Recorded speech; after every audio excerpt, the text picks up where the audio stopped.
Hi everyone, welcome back to my channel. If you're new here, my name is Val and my channel talks about my budget, cash stuffing videos, and as well as how to in terms of budget. I am not a pro, I am not a guru in terms of like financial decision, but I do share my own personal experience here and also share my own financial journey. For today guys, we will have a very nice topic about budgeting and cash stuffing because I will be doing a little tweak or a little changes on my journey here, or kumbaga yung yung process ko in terms of my budget.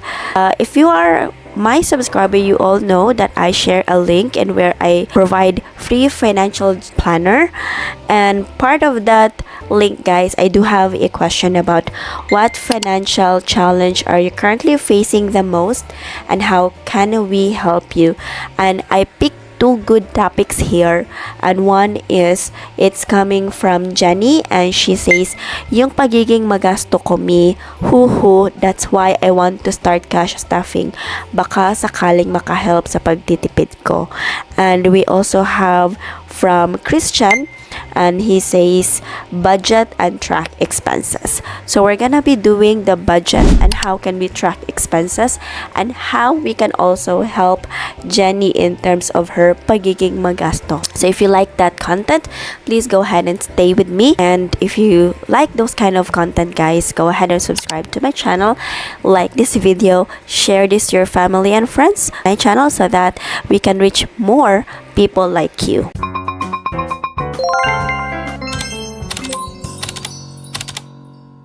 Before, I've been sharing with you guys what is my expense tracker app that I use, and I actually use the money manager app. I've always been like share that to you guys, and I already downloaded the app, and we are going to do this together. We are going to do this step by step.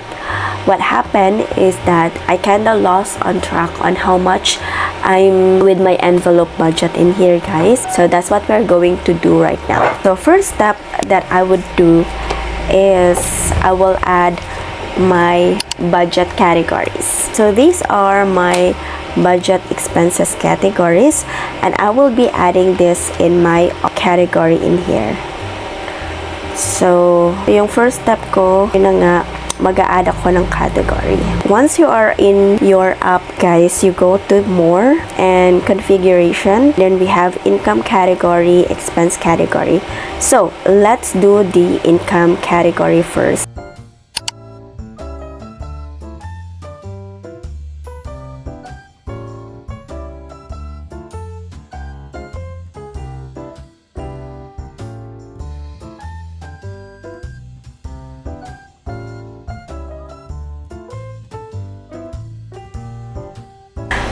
Once I have added my income category, I'll go to my expense category, and before I do that, I will turn on the subcategory here. Okay, we can start editing this one. So I'll start with debt.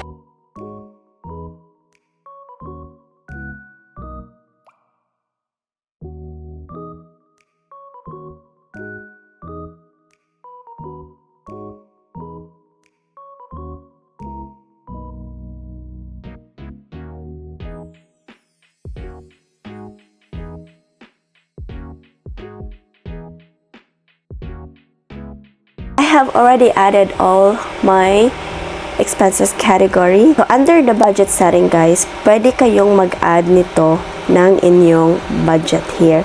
So I'll add for the CP. There we go.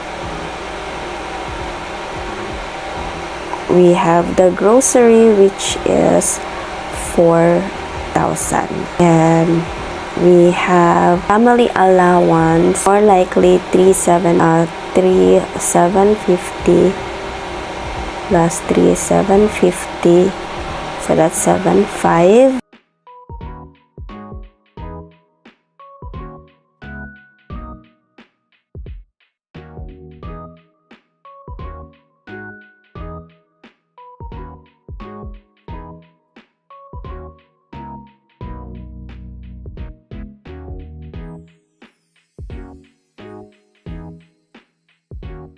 once you're already done with setting up your budget in the Money App Manager, is that we turn on the carryover settings. Bakit?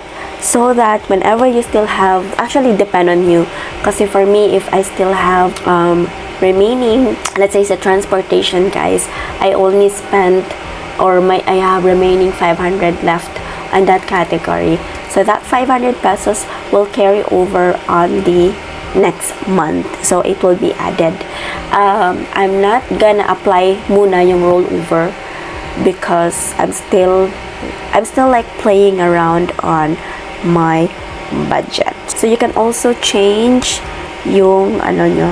I want pink. So there we go. So that's how I set up my budget. I mean my settings in my Money Manager app. Okay, so yung next na gagawin ko, guys, is I'll check what I have here. So what I have is the grocery, which is 1, 2, 3, 4, 5. So I'll add this. Okay, here's the thing. Yung next na gagawin ko, guys, yung lahat ng mga cash na nasa aking envelope that I mostly use or swipe in my credit card, i-deposit ko siya sa aking account. Why? Because I'm having a hard time with the KIDA, or like let's say, how can I pay that, or how can I like pay this, eliminate. Kasi yung goal na gusto kong gawin dito, guys, is that I have a track on one with the grocery, family allowance can live here,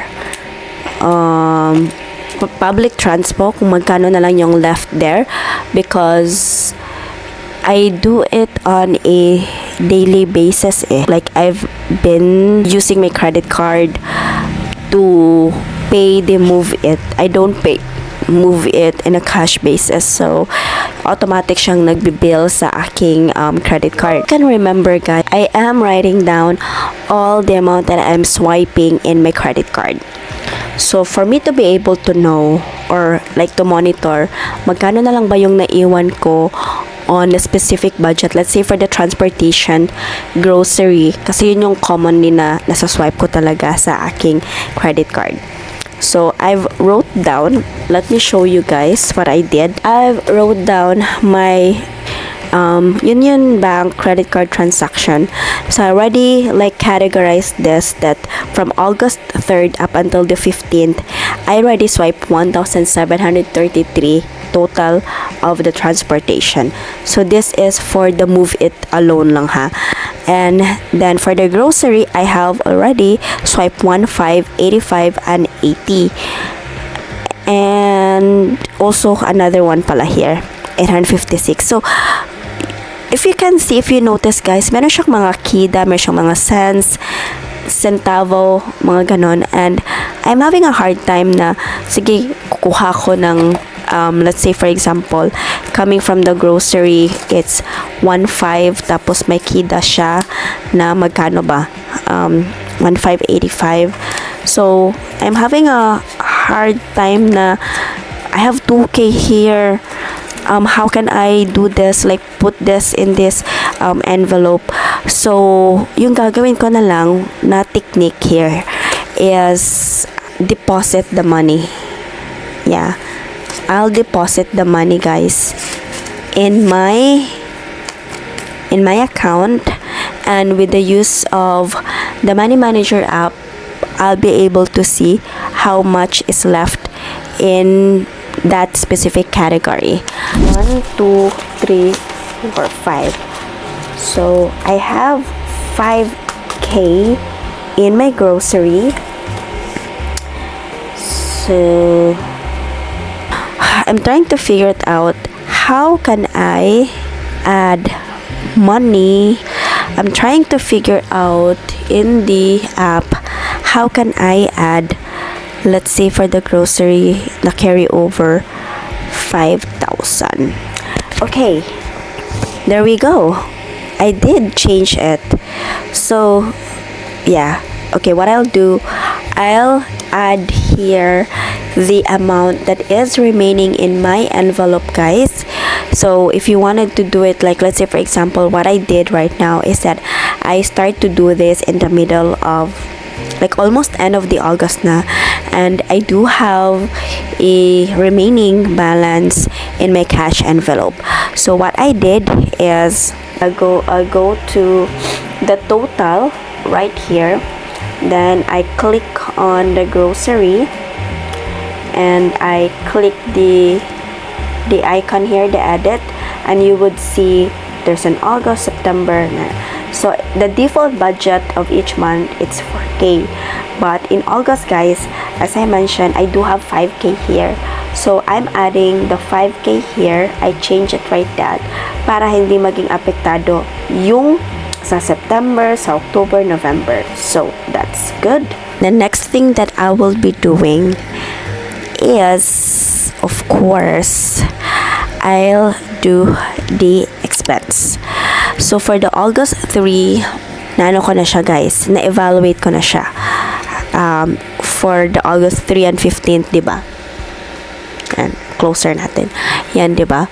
So for the transportation, 1,733. So I'll do the expense. That's 1,733, and the category, it's the transportation, which is the move it there. So I'll put the note, this is from August 3 to August 15. There we go. And you would actually see here guys, if you see, when you put in yung transportation fee nyo dyan, or yung transportation expenses nyo, you can see that you have a balance or remaining balance as of 1,467 there. And the next one is I'll do the grocery. So meron akong na-swipe dyan, 856.13, 857, so that's 243. This is the category for the grocery. So yeah, let's do that. Ang note dito, it's August 3 to 15. I'll save. And my remaining grocery here is I have 2,557 left for my grocery guys for the month of August. Let's do this. So I think that's it. That's actually my goal, because I wanted to see exactly how much is left for specific budget, especially sa grocery na part, and also for the transportation. So if you notice guys, you might be asking, bakit 5,000 yung nandyan, Val, for the grocery? As sa pinapanood ko na video mo, you are allocating 2K every bi-weekly. So that comes with 4K a month. What happened guys is that, as I mentioned, meron akong extra from the previous month na 1K ata. So that's why it comes to 5,000.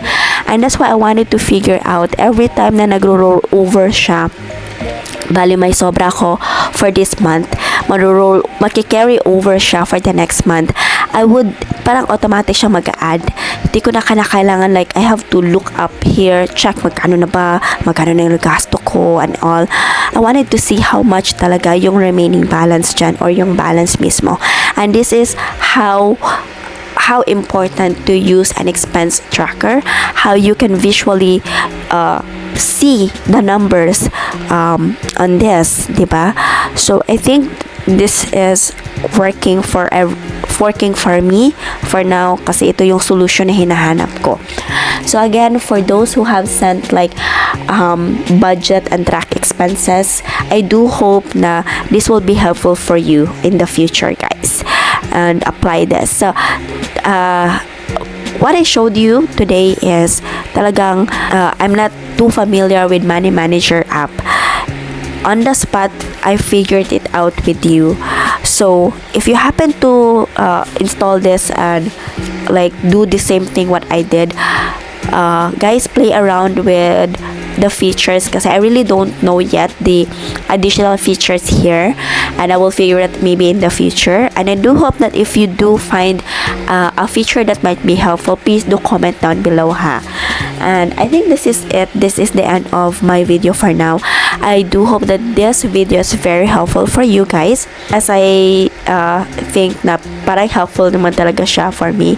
So hopefully to see you on our next video. And if you do like this if you do like this video, please go ahead, click the like button, subscribe to my channel, and of course share this to your friends and family who are really in need, kasi the more that you like my video and subscribe, the more that YouTube will push my contents to the people like you who really are in need of this like exact method or like exact show off on how I do my budget and expense tracker.